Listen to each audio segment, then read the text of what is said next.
Hey yo, and welcome everybody. I hope you all have had an amazing holiday season. Welcome to 2024. I can't believe we're here already. I'm here today because thanks to the people at Bandai Namco, I was able to take part in their closed beta test for Tekken 8 way back in October. I know I'm probably one of the only people who have waited so long to make a video on the game or about the game to begin with. Considering the fact that the game is coming out in about 25 days, I figure it's better late than ever to try to give a video of some sort. Just kind of giving my outlook on the game so far, having the hype going in, and sort of documenting my attempts at trying to learn what the game is like, get a feel for the game, try to figure out exactly what it is that I want to get out of the game.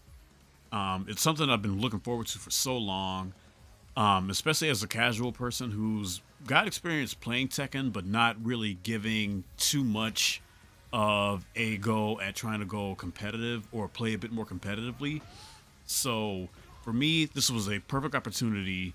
I'm so thankful that I actually had the chance to take part in this. It was a really good time to get some firsthand experience with the game. I had seen people playing the closed network test.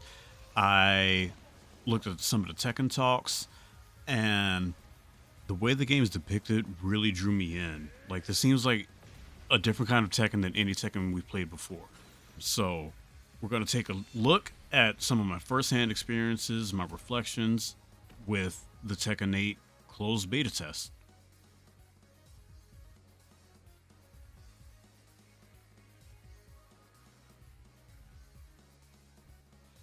Now, I definitely had one major wish for Tekken 8. And once I saw that her trailer got announced and that it was confirmed, there was no doubt in my mind that I was going to be playing Jun Kazama in Tekken 8 as my main. She's always been a favorite within my family. She's been my favorite female character in Tekken since Tekken 2. I was beyond ecstatic when she was brought back for Tekken Tag 1 and Tekken Tag 2. And the void left after her not being playable left me without the desire to play much of any female character besides Asuka because she was the closest that I could get to Jun's playstyle. But fortunately for me, Christmas came a little bit early because my wishes were granted thanks to Harada-san. They made the decision to bring her back and made me a very, very happy person. So upon learning that she was going to be part of the beta, it became a no-brainer for me that I was going to try to get in and try to see exactly how much of her old movesets compared to Tekken 2 and Tekken Tag Tournament 2 that she would maintain. And I was surprised to see that my inklings in thinking that they wouldn't change her too much, too drastically from Tekken Tag 2 were initially correct. I hopped in and immediately started doing, just pressing buttons, and a good bit of the buttons and combinations that I remembered from doing during my time playing Tag 2 were carrying over relatively easily. And it made me happy. That being said, though, there were definitely a few changes that they made to some of her moves, which I'm going to get into right now. So some of her moves are a bit risk reward. And in this instance, what they've done is given her a bit of a trade-off where some moves that she does will take a bit of her life, but will deal more damage. That health that she loses can be gotten back. It's like gray health. And so the more you attack, the more your health recovers. Depending on what moves you do, also, there is one particular, like, she goes into a certain stance. And if you hold that stance, she will regain her health naturally, but it leaves her wide open to attack. However, she does have an attack that she can do out of this stance, which will put her into heat. It's her heat engager. And if this move is done while she's already in heat, it effectively leads to her doing her heat smash and cashing out. I should specify that I'm not entirely certain if it does necessarily act as her heat engager. I feel like 95% certain that it does, but I know definitely when she's in heat and you go into that stance and then press whatever buttons it is, it makes her cash out. I would highly recommend that no matter who you select as a character, you go in and see what moves are their heat engagers and then their heat smashes, because you will run into situations where you're doing your combos, everything's flowing well, but then you accidentally do a combination or an attack that sends your character in heat when you might not necessarily want to be in heat. All in all, though, it felt really good to have June again back in my hands and to feel that she pretty much felt, like somebody that I'd played before. It's pretty much like picking up from tag to adding a few extra bells and whistles and being able to pretty much flow right back into what I usually do. And having this time with her has me much more hyped to get my hands on her and actually put some dedicated time into her and learning her moveset even further once the game actually releases. The basic game plan, from what my understanding is, though, that you have to keep your opponent guessing on what move you're going to do next, especially with all of her chains and links. So, like I said, I initially just wanted to hop in as soon as I launched into the beta and do some quick labbing just to get some fundamentals down, like something that would be effective for me to not suck completely. Then shortly after that, I decided, okay, I might have been a little bit warmed up and, figured that there was no time like the present than to try to hop in and get my first L.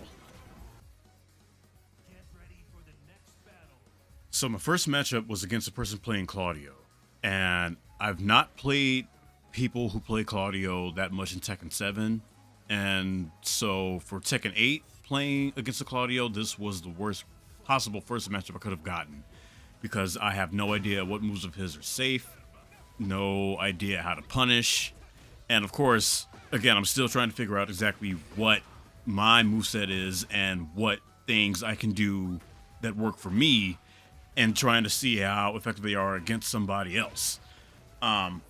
So for me, this was like the worst possible non-knowledge check that I could have gotten.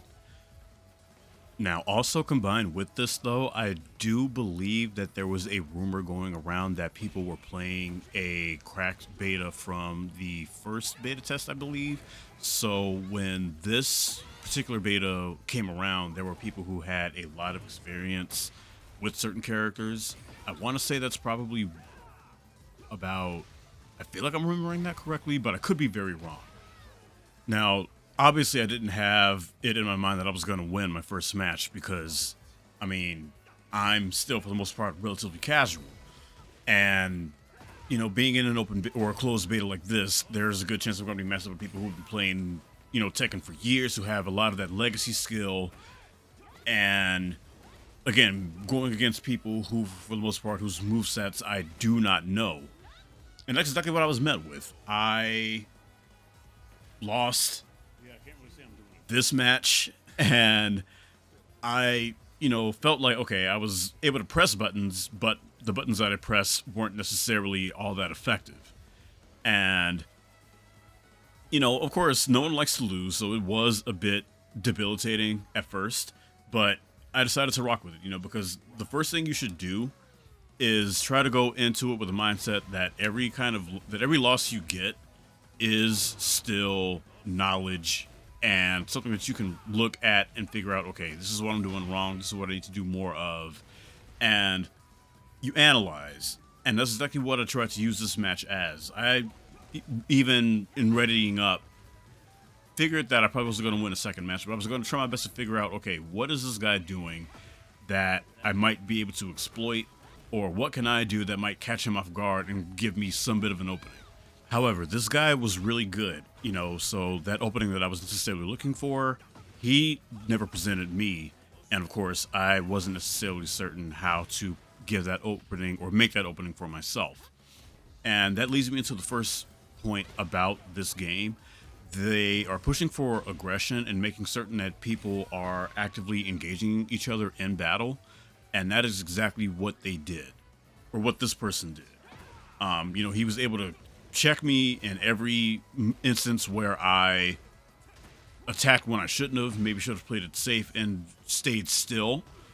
There was definitely some movement involved. He was able to back up when he needed to. He was able to block and punish me accordingly when he did block. And you see that happen enough, you slowly start to realize, okay, I might need to slow down. I might need to take some time to breathe and relax before I go doing anything else. And so after suffering my first loss, I, decided I'd hold that L. Took what I mentioned not too long ago about maybe not pressing buttons as often, knowing when to take a break. And as you can see, I actually landed one of June's parries, which felt so rewarding. But forgot to say, this is like the second matchup that I actually played in the beta, and got paired with Huarang, the king of it's my turn with all my kicks and shit.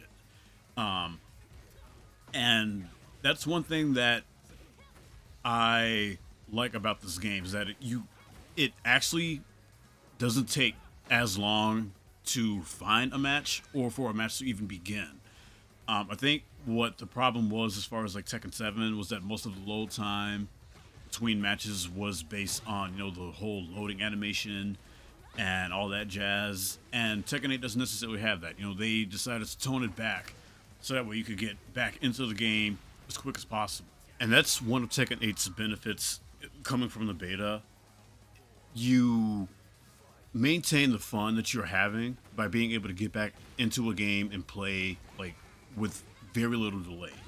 The only issue that you might run into might be people who deny a matchup request because of whether or not you're playing on a wired connection versus a wireless connection. Getting back into this gameplay though, I hit the Huarang with another parry.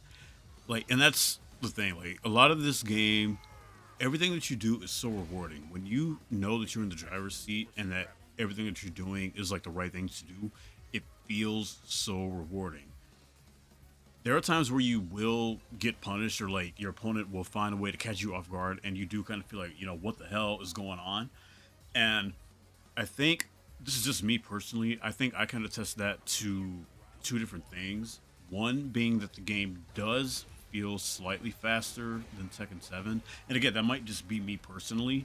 But also too, because certain movement like the backstep in this game has been amplified and it's really, really effective. That, and then the sidestep is also really effective. To the point where sometimes it does feel like maybe sidestepping needs to be tweaked just a little bit to make it a little more manageable. But even if the sidestep is done, there are times where a few things can go really, really weird. Some attacks won't track, and this also might be something that might just be beta specific. They may or may not have patched this out by the time the game launches, but there were definitely a few matches that I had where I would go to do an attack or two, my opponent would sidestep, and granted, it might be a long sequence that I'm doing, but I'm, 20 feet away from my opponent, they're behind me, and all of a sudden I just get annihilated. And so if you've been looking at the gameplay, you saw the first bout, I kicked his ass. The second bout, he kicked my ass. I'm not certain if this particular Huarang was familiar with June's moveset. I've played Huarang a bit in the past, from Tekken 3, and I would say up until about Tekken 5. He's been sort of another pocket character of mine that I have. I could probably spend more time with him to actually learn his move set effectively. But I actually had an idea of kind of what to look out for playing Huarang, and so there were a lot of things that I know he was going to try to go for that I was able to counter and make use of as far as like exploiting maybe his recovery and or how to cut him off or sidestep potentially. And I will say if I believe Tekken gave everybody some sort of parry. So like if you know his moves are coming and you know you have the chance to do so, I would say definitely go for a parry because parries do seem to be very effective. However, I will say if you do parry and you sort of whiff that parry, you're left very, very vulnerable. Like they've nerfed parries compared to Tekken 7. So parry at your own risk. But again, if you can land that parry, it is worth it in spades. Like you will annihilate your opponent by doing so. But basically, my game plan for this particular matchup, especially with this being the last match between the two of us, I just went in for it with like, okay, let's just be a bit more cautious. Let's not necessarily be pressing buttons at all times. Granted, there were a few of his strings where he got me where I'm just like, okay, bro, when does it end? When does it end? You're still going. When does it end? And so he was able to get extra damage, catch me with the counter attack or whatever. And then as you can see here, like it was getting down to the wire. He actually got me like 2-1, and I was like, okay, again, let me try to play a bit more conservatively. I'm like, let me relax, let me do what I know works, but let me also not overextend. And again, I think that's just where the whole knowledge check part of Tekken comes in. Like, if you aren't familiar with Tekken, and if you haven't played like Tekken Tag 1 or 2, or even Tekken 2, and you don't know how June's moves kind of are, then you're gonna get caught off guard, and you're gonna be caught overextending a lot. And if you know her moveset, or if you are button mashing and you get lucky, you can and will catch your opponent off guard and ultimately wreck them, which is what I did. So this is my first legitimate win, being my third match ever in the closed beta, and I was like, okay, I was feeling good, so I was like, okay, let's go. And so my fourth match became a June mirror match. So it was, for me, it was nice to try to get some experience playing somebody who's playing June. That way I can see, what this person's doing, seeing what they have within her moveset that might, that's effective and working against me, and, trying to see what I can do, what I can pull out of it, and, see if I can, maybe emulate that later on.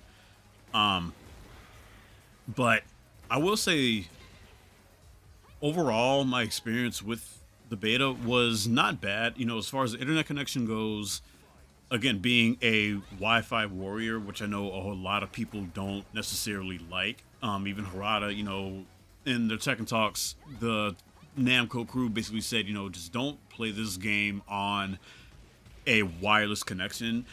And there, I will say though, it wasn't that bad for me. Like, granted, my PlayStation is like not, it's in the same room and not even like 3 feet away from where the router is. And even still, there weren't that many bad connections that I had. There were a few that were, like rough, but even then, it took a while for them to sort of get rough. Like, I don't know exactly what happened, but, it was just like, the game is going good, but then there's a stutter, and then it's like, oh god, no. Like, you could feel certain games or certain matches weren't the best, but I would only say there was like a small handful that I felt were like, relatively like unplayable, where it was just like, as soon as the match was done, I was just like, just get me out of here. Like, I don't even want to, do a second bout or a third bout. As far as character matchups go, from what I recall, I believe I ran into a lot more Pauls, more Brians. I know I ran into a couple Ninas. I ran into a decent handful of Kazes. June wasn't somebody that I actually ran into all that often. Like, I would definitely say that Paul, Brian, Kaz, and I even want to say Azucena, definitely. They were like the main people that I found myself running into. Whereas your people, like, I actually didn't run into that many Jins, surprisingly. Jin, Law, Fang, and Raven were probably like my least run into people. I ran into a couple Xiao Yus. I didn't even run into that many Jack 8s, to be completely honest with you. Granted, the number of people playable was relatively low, but I believe that technically was the entire roster. Well, within that, the beta roster, I believe it just ran literally through everybody that I know of. I didn't run into that many Asukas, which also kind of surprised me. But again, like, your Mishimas, your Kazas, your Jins, people are going to play them, even though they're like the hardest people to play. But of course, they look cool, their moves are cool, they're powerful, so of course, why not? Um, Azucena, being new, again, she was definitely the nightmare within this beta test for me personally, and I think for most of the other people that I saw playing the beta, like, Azucena was just a monster. I will not be surprised if by the time launch comes around, we find out that there's a report, or people compare the beta to what happens at launch, and if we all kind of can connect the dots and see, oh yeah, they've definitely like escorted. I was saying this, said, hey man, come with us for a minute, and just legitimately just like gave her like 12 shotguns to the knee to be like, okay, you're doing a little too much. You're playing Tekken 8 too well. And actually, it just crossed my mind. I didn't even say how many Claudios and Huarangs I ran into. Um, I'd say Claudio was not too common, but also not insanely rare. Um, I ran into a decent amount of Huarangs, I will say. Like, I won't say that Huarang I ran into as much as I did Brian, Paul, and Kaz. Um, Same with Claudio. Like, he wasn't that common, but he definitely wasn't on the rarer side. Like, for me personally, Law, Jen, and even Leroy. Like, I think I only ran into about one or two different Leroys. And then, like I said, as far as the women goes, I ran into a decent number of Ninas. I would say the one lady character that I actually did run into the most, aside from Azucena, probably was actually Lili. I ran into Lili quite often, and again, that's another character that I don't really play against often, so that was definitely one of those matchup and knowledge checks that would pretty much show me what I need to work on, that I need to actually get into practice mode and go observing matches whenever the game launches and try to figure out exactly what her move set is and what to do, how to do it. Just to give my little last moment roundup on the mechanics, I will say that personally, heat mode is a good mechanic. It will tip the scales of, it has the potential to change the tide of battle in an instant. Once you enter heat mode, you're doing a lot more damage, and it's a great way to extend your combos, which I will definitely recommend you do. Because it gives you a lot of versatility. If you have your basic bread and butter, again, you know what links into what and what moves act as your heat engagers. You can extend your combos, get that wall carry, and go ahead and do as much damage as you need. Um, Compared to Tekken 7, I will say that I believe it feels as though the characters' rage modes or rage arts are a bit subdued. And actually, that's one thing that I'm actually kind of surprised to see that they did. They don't necessarily have the rage drives as opposed to the rage, just the actual rage art.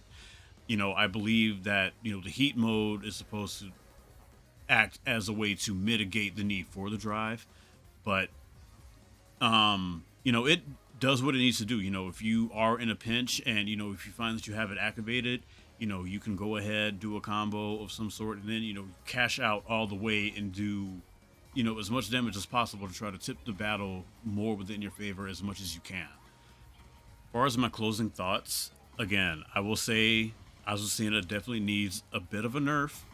Not anything too extreme. Again, I feel like they're probably going to give her 12 shotguns to the legs, but I don't think she needs necessarily that much. Um, that, and again, I feel that we shouldn't necessarily go about nerfing hard as opposed to maybe buffing others just a little bit, just enough to keep everybody relevant. And that's not to say that anybody or any one specific character feels irrelevant. I didn't even talk about King. I ran into, I think, not even 8 or 9 Kings, but King felt like, wonderful to fight against. And on the one hand, the benefit of me making this video, as late as I am, knowing how the Super Ghost mode is functioning and what it stands to function as, that's probably going to be the biggest benefit for the game that will allow me to bridge the knowledge gap from what I don't know versus what I see other people doing and what I can practice against. So that way, those matchups that I don't know, like against Azucena, Claudio, Lili, and King, I'll eventually be able to go ahead, go online, find a ghost, download it, study it, get my ass kicked against it, kick its ass, hopefully, and be able to, get better. And that's ultimately what my game plan is. Like, I just really want to put as much time and effort into June as I can. I want to be able to enjoy this game as much as possible and flow. And, like I said, this closed beta test did just that. It did what it needed to do. It gave me just enough of a taste to have an idea as to what I can look forward to with the online experience. And in the grand scheme of things, it made me realize just how far I can come already. Granted, I lost a majority of the matches that I played. But again, each one was in its own way a learning experience, which I can't take for granted because it only made me that much more determined to get better. And again, having the knowledge and resources now on what the game will have that will let me get better, it's done nothing but make me feel like impatient because I just want to get this game in my hands so I can go ahead and learn. I just want to learn, improve, and share in the fun of the Tekken community and get better with everybody. Whether or not they may be a beginner or a fairly casual person like me. I just want to be able to get better, see the journey, and just enjoy the game in general. Like, I'm super excited for the story mode. I can't wait to see what the story mode has. I'm ready to get into Tekken Ball, see how that goes. And I probably will give some time into the arcade quest, seeing as how that's probably going to stand as a tutorial for Tekken 8. And I do have videos coming out on those since they released the demo last month. So stay tuned for those. I'm definitely going to have videos on that, giving my first playthrough of the first chapter of story mode. And I did fumble a bit with the arcade quest and the Super Ghost experience, or Ghost battle, I think it's called. So yeah, stay tuned for that. Beyond that, I think I've covered everything I wanted to with this particular video. I really just wanted to give my experiences, again, my little reflection, my recap, my thoughts going into the beta and coming out of the beta, especially with it being so close to launch. So I'm going to leave you guys with this last little bit of gameplay, and maybe between now and then I'll have a few extra videos with some of the other matches that I played. But other than that, I will see you guys at the end card.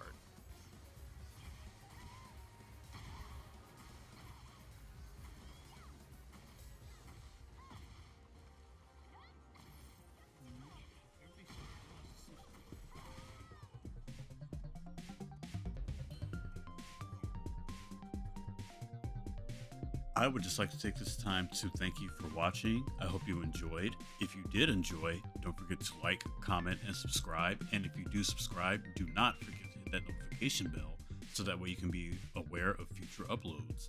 I hope you all have a good rest of your day or night. Hope you all have an even better day tomorrow. And I will see you guys next time. Peace.